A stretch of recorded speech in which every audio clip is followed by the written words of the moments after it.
మహిళావాణి కార్యక్రమానికి శ్రోతలందరికీ స్వాగతం. ఈనాటి కార్యక్రమంలో పడిలేచే కడలి తరంగం శ్రీమతి సిహెచ్ హరిప్రియ గారి కథానిక వింటారు. ఆకాశం మేఘావృతమై చల్లగా గాలులు వీస్తున్నాయి. ఎక్కడో వర్షం కురిసినట్లుంది. తడిసిన మట్టి వాసనను గుండెల నిండుగా పీల్చుకుంది. వేగంగా నడుస్తోంది శ్రీనిధి. అడుగులు వేగంగా పడుతున్నా వర్షం అందుకుంది. చీర చెరువును తలపైకి లాక్కొని గబగబా నడవసాగింది. తన ప్రయత్నానికి తనకే నవ్వొస్తుంది. ఇంత పెద్దగా కురుస్తున్న వర్షంకు కప్పుకున్న చీర కొంగు రక్షణనిస్తుందా? త్వరగా ఇంటికి వెళ్ళాలి. అత్తామామలు ఇంట్లో ఉన్నను సహాయం ఏమీ ఉండదు. మామగారు పరంధామయ్య గారు గది విడిచి ఎప్పుడో గాని బయటకు రారు. అత్తగారు వర్ధనమ్మగారు ఏ పని ముట్టుకోదు. పిల్లలకు, అత్తామామలకు, భర్తకు, మరోవైపు పొలం పనులు చేసే రంగయ్య, సోమయ్య, సీనయ్యలను కూడా చూడాల్సిన బాధ్యత తనది. పట్నంలో పుట్టి పెరిగిన పల్లె వాతావరణంలో తొందరగా అలవాటైంది శ్రీనిధి. గ్రామం మొత్తం ఇంటి ఆడబిడ్డల ఆప్యాయంగా చూసుకుంటూ సీరమ్మ అని ప్రేమగా పిలుచుకుంటుంటారు శ్రీనిధిని. లోపలికి అడుగుపెట్టిందో లేదో, అయ్యయ్యా తిరుగుళ్ళు, ఇంత కాఫీ నీళ్లు మా గొంతుకలో పోసేదుందా లేదా అంటూ కళ్ళెర్ర చేసిన అత్తగారిని చూసి, ఓకే అత్తయ్య, చిటికెలో చేసిస్తానుండండి అంటూ తడిసిన బట్టలతోనే వంటింట్లోకి ఆదరాబాదరాగా వెళ్ళింది శ్రీనిధి. ఏమే వర్ధనం, నీకు కాఫీ పెట్టుకోవడం వచ్చు కదా, పెడితే నీ సొమ్మేం పోతుందే అంటున్న మామగారిని వారిస్తూ, పోనిద్దురు మామయ్య, నేనున్నాగా, తననెందుకు ఇబ్బంది పెడతారు ఈ వయసులో పనంటూ సర్దుతూ చెప్పడం రోజు పరిపాటి అయ్యింది శ్రీనిధికి. పిల్లలిద్దరూ స్కూల్ నుండి రాగానే ఫ్రెషప్ చేసి పాలు, స్నాక్స్ ఇచ్చి ప్రేమగా దగ్గరకు తీసుకుని పిల్లలిద్దరినీ అపురూపంగా చూసుకుంది శ్రీనిధి. ఆలోచనలో పడింది. తనను అందరూ మ్యాథమెటిక్స్లో జీనియస్ అని ఇప్పటికీ అంటుంటారు. ప్రొఫెసర్గా చేయాలని ఎన్నో ఆఫర్స్ కూడా వచ్చాయి తనకి. రాజేష్కు ఇష్టం ఉన్నను అత్తగారికి ఇష్టం లేకపోవడంతో ఊరుకుంది శ్రీనిధి. జాబ్ చేయాలనే కోరిక తనకు బాగా ఉండేది పెళ్ళైన కొత్తలో. రాజేష్ యుఎస్ఏ కంపెనీలో పనిచేస్తున్నాడు. పెళ్ళప్పుడు 72 లక్షల ప్యాకేజీతో ఉండడంతో శ్రీనిధి తల్లిదండ్రి పల్లెలోనే తమ కళ్ళ ముందు ఉండాలి అన్న ఒప్పందం వర్ధనమ్మగారు చేసినా ఒప్పుకొని పెళ్లి చేశారు. కొత్తలో కొన్నాళ్ళు హైదరాబాద్లోనే ఉన్నారు. కానీ అత్తామామలు, మరోవైపు తల్లిదండ్రులు సిటీలో వాతావరణం బాగుండదు, పల్లెకు వచ్చేయండి అని అనడంతో హైదరాబాదుకు 20 కిలోమీటర్ల దూరంలోని పాండురంగాపురానికి వచ్చేశారు. రాజేష్ది వర్క్ ఫ్రమ్ హోమ్ కాబట్టి ఇంట్లోనే ఆఫీస్ రూమ్ ఏర్పాటు చేసుకున్నాడు. వచ్చిన కొత్తలో పల్లెటూరి పనులు చేయలేక, ఇమడలేక కొంత ఇబ్బంది పడింది శ్రీనిధి. అత్తగారి అజమాయిషీ పడలేక కళ్ళనీళ్లు పెట్టుకుంటుంటే శ్రీనిధి అమ్మగారు, శ్రీనిధి, నేనే అలా ఉంటే ఏం చేసేదానివి, సర్దుకుపోవాలి, అత్తయ్య కూడా అమ్మే కదా అని అంటుండడంతో ఎన్ని బాధలున్నా బయటకు చెప్పగా తనను తాను ఇంటి వాతావరణమునకు అనుగుణంగా నడవడం అలవాటు చేసుకుంది. పరంధామయ్య గారికి పెద్దల నుండి వచ్చిన ఆస్తి 2 ఎకరాలు మాత్రమే. చిన్న చితక వ్యాపారాలు చేస్తూ పొదుపుగా సంసారం నడుపుకుంటూ తక్కువలో వస్తుందని పోరంబోకు భూమి 20 ఎకరాలు తీసుకున్నారు. అందులోనే బోర్వేసి సాగునేలగా చేయుటకు పరంధామయ్య పగలు రాత్రి కష్టపడేవాడు. కూలీలను పెట్టుకున్నా తాను కూడా ఒక కూలీగా భూమి తల్లికి సేవ చేశాడు. తండ్రి పడుతున్న కష్టాన్ని దగ్గర నుంచి చూసేవాడు చిన్ననాడు రాజేష్. ఇంకా పెద్ద జాగా కొని పెద్ద ఇల్లు కట్టి సింహాసనంపై నిన్ను కూర్చోబెడతా నాన్న అని అంటుంటే పరంధామయ్య హృదయం ఆనందంతో పొంగిపోయేది.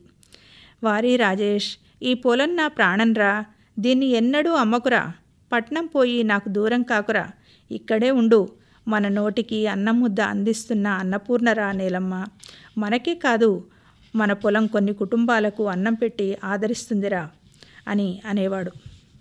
లేదు నాన్న, నేను ఎటూ వెళ్ళను, శ్రీనిధి రమ్మన్నా నేను వెళ్ళను, సరేనా అంటున్న రాజేష్ను చూసి బుగ్గలు నిమురుతూ నా బంగారు బాబే అంటూ ప్రేమగా చేతులు కణతలకు మెటికలు విరుచుకునేది వర్ధనమ్మ. వెంటనే 2 పిల్లలు పుట్టడంతో శ్రీనిధి బాగా బిజీ అయిపోయింది. ప్రతి క్షణము వారి జీవితంలో ఆనందభరితమే. కానీ ఒక 15 రోజుల నుండి రాజేష్లో ఏదో అలజడి.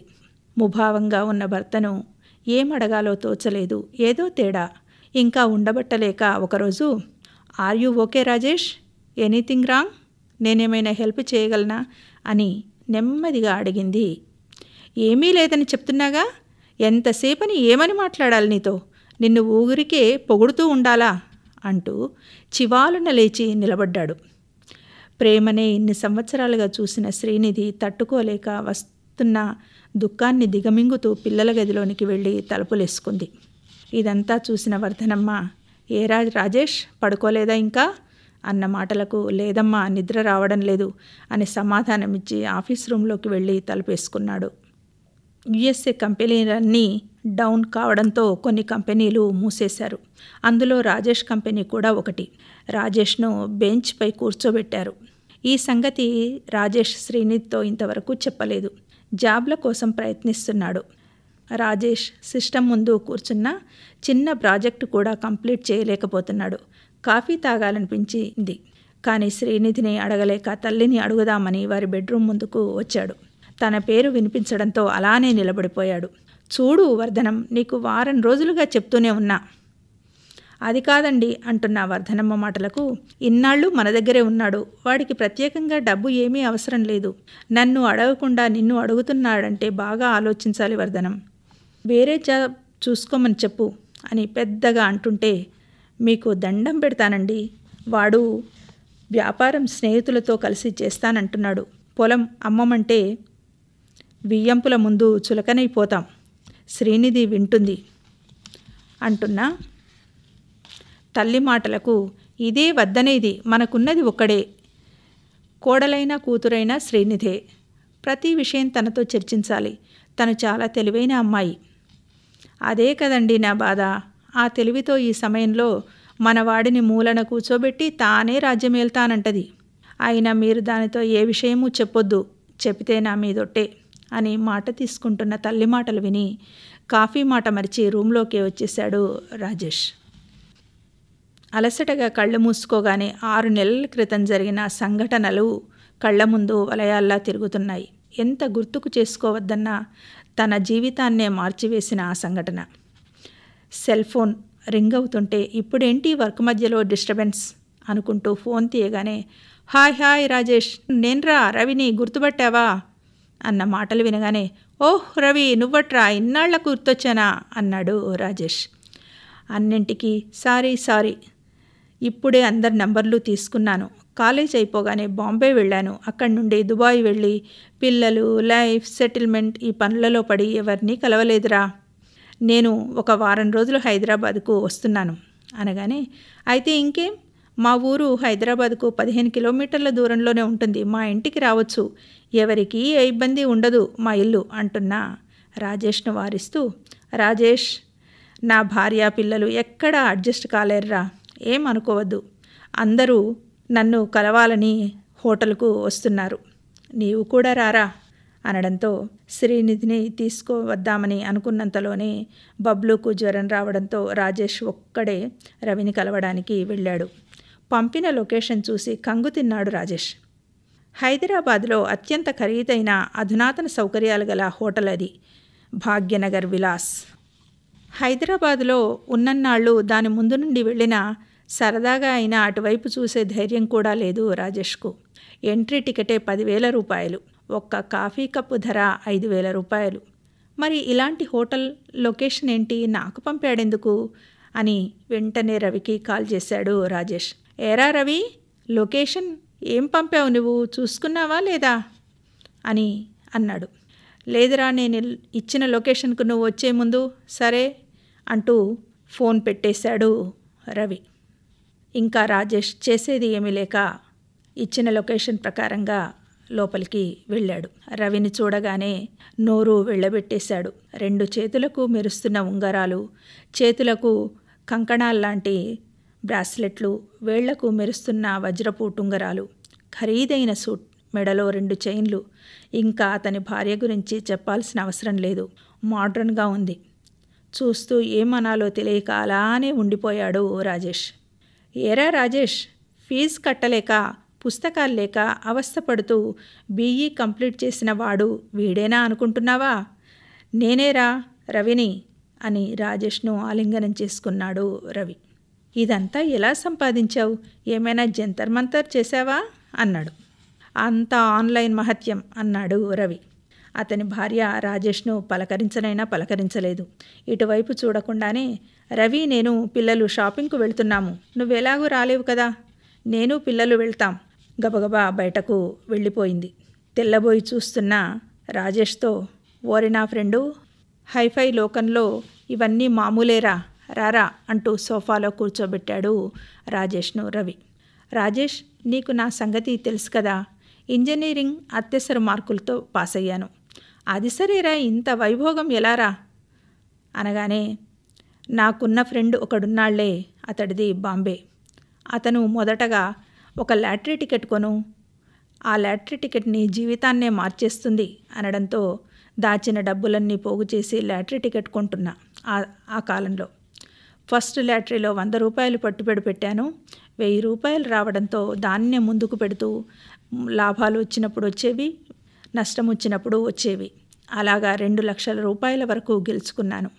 డబ్బుల కోసం అక్కడ ఇక్కడ అడిగేవాణ్ణి, అమ్మ వాళ్ళు కూడా పంపేవాళ్ళు. నా ఖర్చులకైతే ఇంకా మీరు ఉన్నారు కదా. 20 లక్షలు చేతికి రాగానే దుబాయ్లో పనిచేద్దామని వెళ్ళాను. కార్ డ్రైవర్గా అక్కడ పనిలో కుదిరాను. అప్పుడే అక్కడి వాళ్లతో పరిచయం అయిందిరా. కొడుతూ వింటున్నాడు రాజేష్. ఇండియాలో లాటరీ టికెట్లు, మట్కా, కాయ్ రజకాయ్ అంటూ ఎన్నో గేమ్స్లలో బెట్లు పెట్టి నేను గెలిచాను. చాలాసార్లు ఓడిపోయానురా. ఒక్కో రోజు రాకపోయేవి, ఒక్కో రోజు వరదలా వచ్చేవి. ఆ అనుభవంతోనే దుబాయ్లోని బెట్టింగ్ ఆన్లైన్ యాప్లను డౌన్లోడ్ చేసుకొని ఆడాను. నీవు ఉన్నావు చూడు, నాకన్నా తెలివైనోడివి. పొలం, ఇటు ఉద్యోగం, అయినా పైకి రాలేకపోయావు. నేనేమో కష్టపడకుండా ఈ 2 సంవత్సరాల్లోని స్థాయికి రాగలిగాను అంటున్నా రవితో, ఏమోరా, నేను నమ్మలేకపోతున్నానంటుంటే, అరే ఒక్క నిమిషం రా అంటూ సెల్ ఫోన్ ఆన్ చేశాడు. చూడు, నీ కళ్ళ ముందే ఆడతాను, చూడరా అంటూ, ఇప్పుడు చూడు 10,000 పెడుతున్నాను అంటూ బెట్టింగ్ చేయగానే 9,000 మాత్రమే వచ్చింది. అంటే 1000 రూపాయలు మైనస్లోకి వెళ్ళింది. చూడు, మళ్ళీ ఇంకొక యాప్లో పెడతాను అంటూ ఓపెన్ చేశాడు. 50,000 పెట్టగానే 1,00,000 రూపాయలు లాభం వచ్చింది. ఇదంతా రాజేష్కు వింతగా ఉంది. తన కళ్ళను తానే నమ్మలేకపోతున్నాడు. నెల రోజులు కష్టపడితే కానీ 1,00,000 రూపాయలు చేతికి రావు. పొలం పనులు, ఎరువులు, దుక్కి తున్నడం, కూలీలకు జీతాలు, ఇవన్నీ పోను మిగిలేది సున్నానే. ఇంటికి వచ్చాక యూట్యూబ్ సెర్చ్ చేయడం మొదలుపెట్టాడు.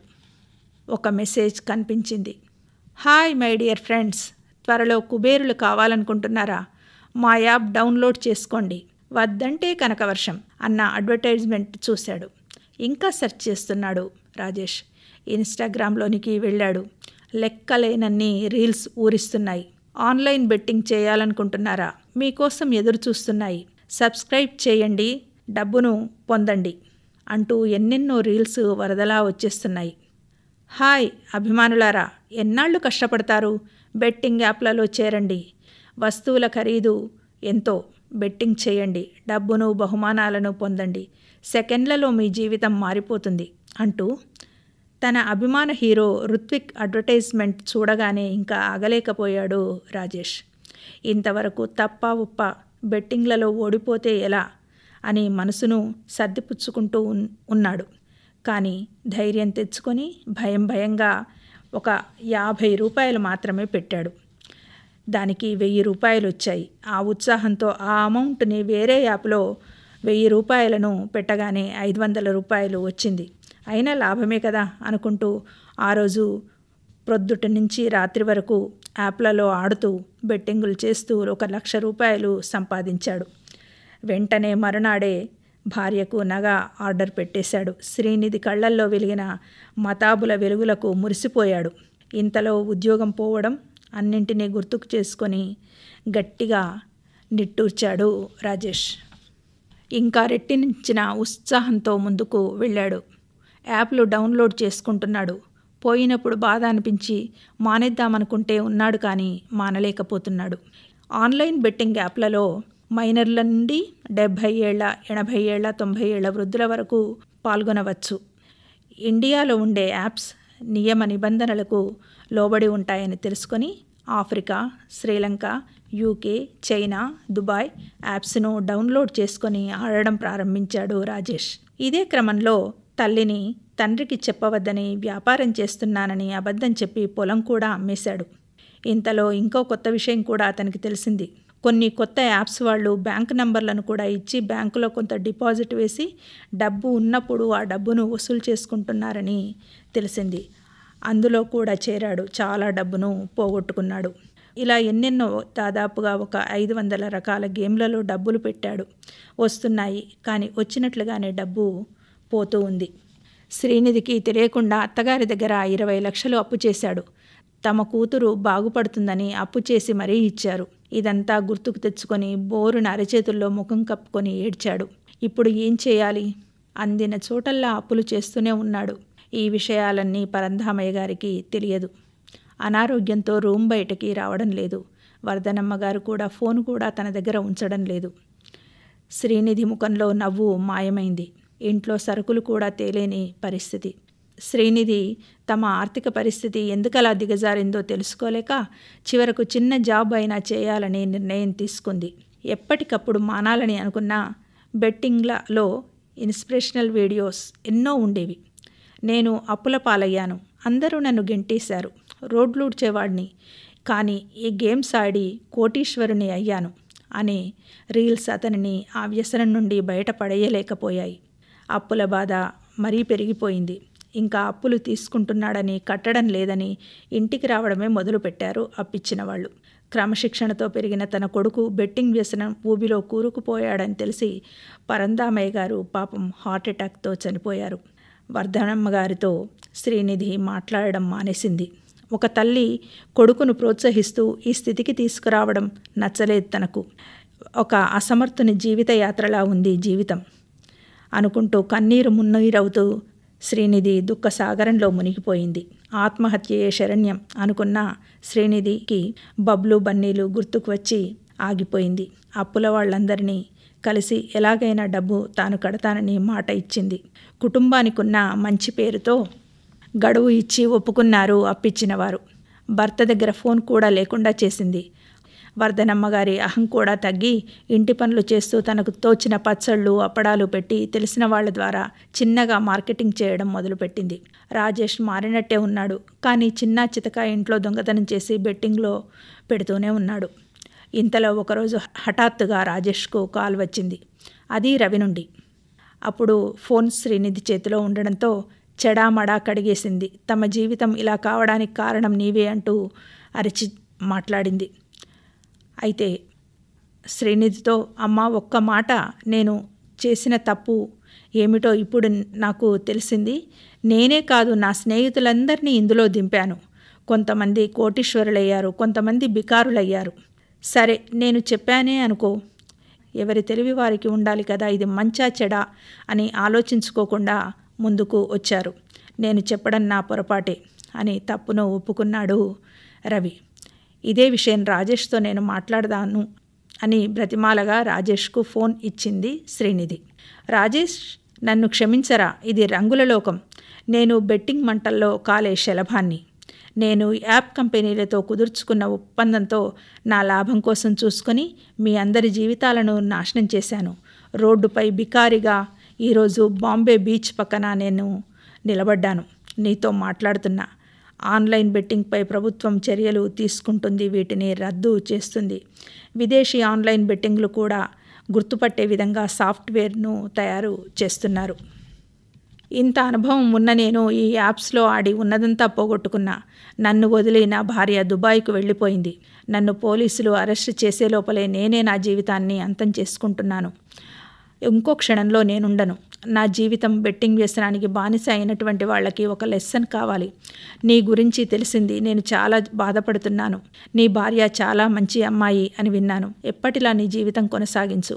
నీకు స్థితి తెచ్చినందుకు నన్ను క్షమించరా అంటూ బోరున ఏడుస్తుండగానే సముద్రం హోరు మరీ దగ్గరగా వినిపించడంతో రవి అని గట్టిగా పిలిచాడు రాజేష్. కానీ అప్పటికే సిగ్నల్ కట్ అయింది. విషయం తెలుసుకొని, అతను చెప్పినంత మాత్రాన మీ బుద్ధి వివేకం ఏమైంది? జీవితం మీది, ఇప్పుడు ఆలోచించి ఏం లాభం అని గట్టిగా మాట్లాడింది శ్రీనిధి. దాంతో కోపంగా రాజేష్ లోపలికి వెళ్ళి తలుపులు బిగించుకున్నాడు. మీరేమీ తప్పుడు నిర్ణయం తీసుకోవద్దు, ఈ ఊబి నుండి బయటపడదాం అని తలుపులు దబదబా బాదుతూ అరుస్తూ చెప్పినా తలుపులు తీయకపోవడంతో భయం వేసి పక్కవాళ్ల ఆసరాతో తలుపులు పగలగొట్టించింది. ఫ్యాన్కు వేళ్లాడుతున్న రాజేష్ను చూసి సొమ్మసిల్లిపోయింది శ్రీనిధి. గబగబా అతని మెడతాడును తొలగించి పడుకోబెట్టి కొనూపిరితో ఉన్న రాజేష్ను ఆసుపత్రికి తరలించారు. ఇలాంటి జీవితాలు ఎన్నెన్నో, ఎంతమంది జీవితాలను బలిపెట్టుకుంది ఈ ఆన్లైన్ బెట్టింగ్ భూతం. కాలచక్రం గిర్రున 2 సంవత్సరాలు తిరిగింది. ఇప్పుడు శ్రీనిధి SVN కాలేజ్ ప్రిన్సిపాల్గా చేస్తోంది. కాలేజ్ ఆవరణలోని మీటింగ్ హాల్ అంతా నిశ్శబ్దంగా ఉంది. ఆకర్షణలు ఎన్ని ఉన్నా మన మనసే కేంద్రం. మన మనస్సును మన పిడికిట్లో బిగించి మనం ఏర్పరచుకున్న గమ్యం వైపుకు మన పయనం కొనసాగించాలి. నేటి యూత్ దురాశకు పోకుండా కష్టపడి డబ్బు సంపాదించాలి, దేశ సేవ చేయాలి. అక్రమంగా సులభంగా అడ్డదారిన డబ్బు సంపాదించే మార్గాల జోలికి వెళ్ళకండి. మిమ్మల్ని కన్న తల్లిదండ్రులకు, గురువులకు, దేశానికి పేరు తీసుకొని రావాలి అనే ఉపన్యాసం అనర్ఘణంగా కొనసాగుతుంది కాలేజ్ క్యాంపస్లో. శ్రీనిధి కాలేజీలో ఉన్నప్పుడు ఓ ఉవ్వెత్తున లేచిపడే కడలి తరంగం. కానీ ఆమె అంతరంగం మాత్రం కల్లోలిత సముద్రం. ఆన్లైన్ బెట్టింగ్ వ్యసనానికి బానిసలై ఉజ్వల భవిష్యత్తును కోల్పోయి మానసికంగా దెబ్బతిని డ్రగ్స్కు బానిసై ట్రీట్మెంట్ తీసుకుంటున్న రాజేష్ను గురించి ఓ కన్ను ఎప్పుడూ వర్షిస్తూనే ఉంటుంది. తమ జీవితాల్లో ఎవరి జీవితం కాకూడదని కొంతమంది బాధిత కుటుంబ సభ్యుల సహాయంతో దేశమంతా ప్రత్యక్ష సమావేశాల ద్వారా, ఆన్లైన్ ద్వారా సందేశాలిస్తూనే ఉంది.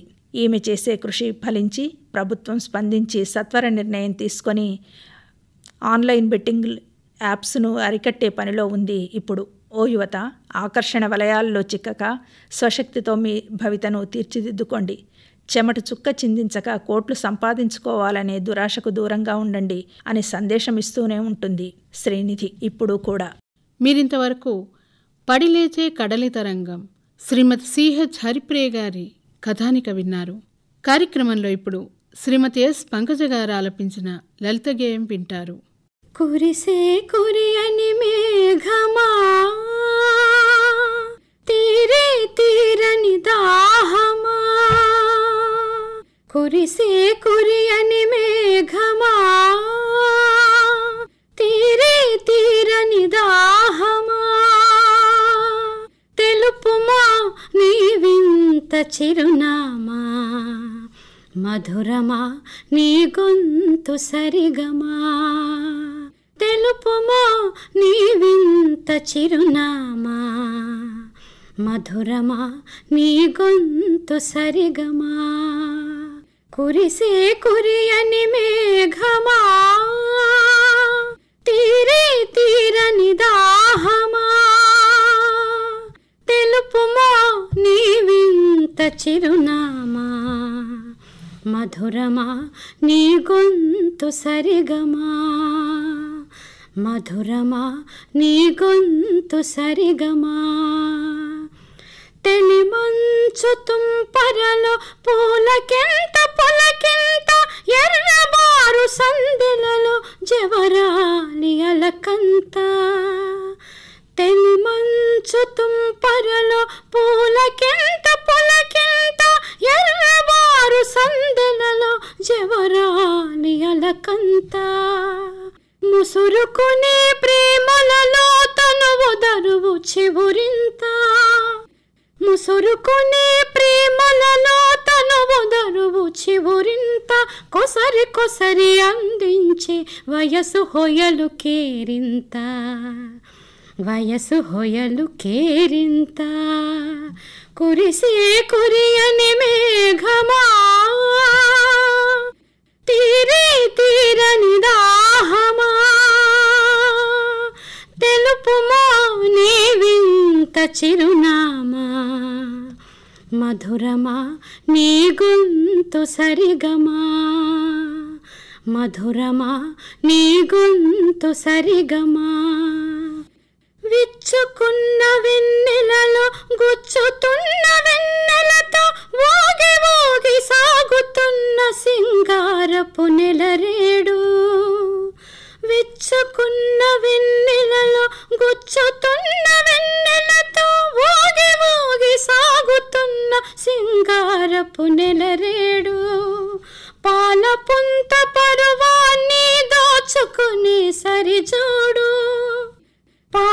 పుంత పరువాన్ని దోచుకునే సరిజోడు పూల చింత పుప్పొడిలో ఓలలాడు చెలికాడు, ఓలలాడు చెలికాడు. కురిసే కురియని మేఘమా,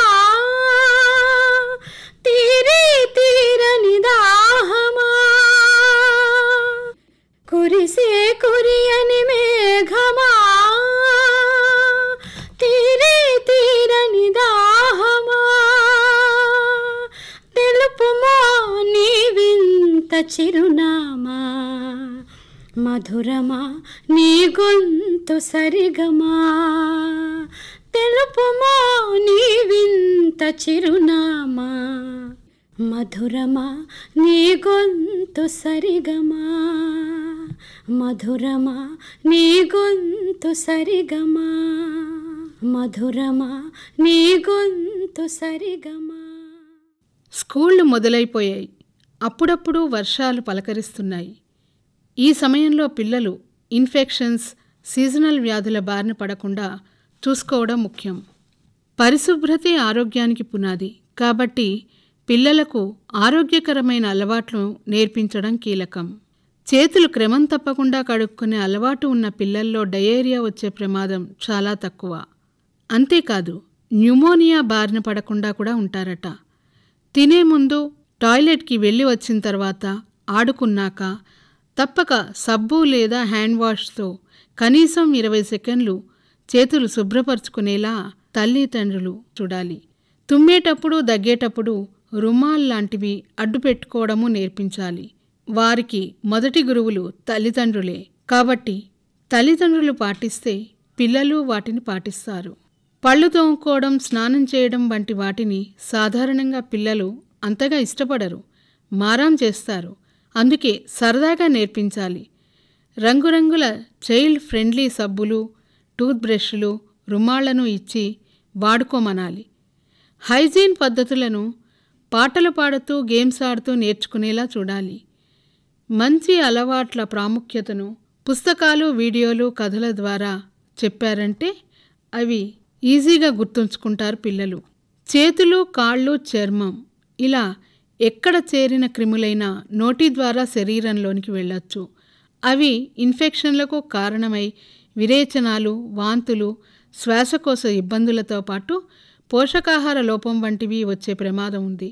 అందుకే పబ్లిక్ ప్రదేశాలలో ఉన్నప్పుడు మాస్క్ వేసుకోవడం అలవాటు చేయాలి. ఫ్లూ తరహా వ్యాధులు వ్యాపించే సమయంలో మార్గదర్శకాలను ఖచ్చితంగా పాటించడం, తగిన జాగ్రత్తలు తీసుకోవడం పిల్లలకు నేర్పించాలి. మొదట్లో వారిని పర్యవేక్షిస్తే చాలు, నెమ్మదిగా అలవాటుగా అవి మార్చుకుంటారు.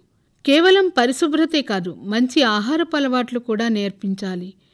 సమతుల ఆహారం తీసుకోవడం, బాగా నిద్రపోవడం, చిన్న చిన్న వ్యాయామాలు చేయడం వంటివన్నీ వాళ్ళకు నేర్పించాలి. అప్పుడే పిల్లల్లో రోగనిరోధక శక్తి పెరిగి ఆరోగ్యంగా ఉంటారు. పిల్లలకు మంచి అలవాట్లను నేర్పిద్దాం, ఆరోగ్యకర వాతావరణాన్ని అందిద్దాం. ఇది ఈనాటి మహిళావాణి. మళ్ళీ వచ్చే వారం ఇదే సమయానికి మరో అంశంతో కలుద్దాం.